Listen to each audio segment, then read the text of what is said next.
ka, ganun yung mga tao. Kahit halimbawa, hindi ka na lumalabas, may mentionin ka, pipilitin ka lumabas. Pag lumabas ka, tuwan-tuwa kasi napalabas ka. Yung ganun ba? Ako'y naawa lang. Naawa lang ako, Miss Celia. Kasi, Natulan mo, tuwan-tuwa. ako na may naawa lang kasi una-una nagpapapansin na hindi ko talaga kayang pansinin. Kaya nasabi ko nga, kung hindi ka worth it na katunggali, manahimik ka na lang sa tabi hanggang salita ka na lang. Ganun lang yun. Oo. Correct, ganun lang yun.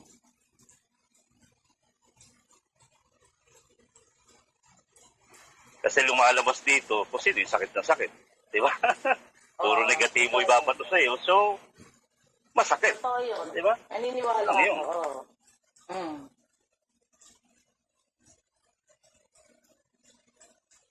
At saka sila nagpo-provoke lang. Yung parang pang-aasar. Alam mo yung susundot-sundutin ka hanggang sa mag-visit ka. Tapos pag nag-visit ka... Gusto lang mapansin kasi, Miss Celia. Yung matipong parang gusto siya pag-usapan. Yung ganon. Well, maghintay ka ng time mo. Baka sakali na one day, isang araw, di ba? Yun lang yun. Pag-usapan ka, Pero for now, hanggang ganyan ka na lang. Kumbaga, pag ako nagsalita, nasasaktan ka, ibig sabihin, tinatanggap mo. Yun lang yun. Tama. Tinatanggap mo na ikaw ay hindi ko kayang pansinin. Diba? Yun lang yun. Pero pag pinansin kita, magpasalamat ka. Oo. Diba? Ibig sabihin, kahit pa paano, may nakikita ako. Para lang ba, Big Brother, suot ka ng suot ng iba't ibang damit na hindi mo siya pinapasa. Ang ganda ng damit mo, hindi. Ang ganda. Pakikitaan ka ng pakikitaan ng iba't ibang klase, hindi mo pa rin pinapasin hanggang sa, di ba? Ang pag pinasin mo, ay, ang ganda. O, di napansin mo rin ako. Kanina pa ako nagpapakit sa iyo eh. Yung ganun ba? Yung bang mga tao na ang hanap lagi approval, ganun. Pag may sinabi, binanggit, kailangan mag-oo ka agad. Tama ka, yes. Parang itong itong kasama nitong pinsang ko, mahilig magsalita ng correct. Correct, di ba? Miss Celia, napansin mo yun nung dati kayo magkakasama? Pagka yung paayon sa kanila, lagi na lang ganun. Correct. Kahit mali na correct pa rin ang correct. I mean, wala eh. Ganun talaga. At saka kung nakikita kayo ng mga taong matalino kayo, hindi consistent yung talino.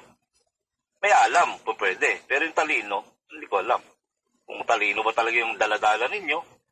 Kasi the moment kayo naman baboy ng kababaihan, ang ginagawa ninyo, tinatawag yung ganito, ganyan. Tapos parang hindi ka makamove on dun sa nararamdaman mo sa isang lalaki.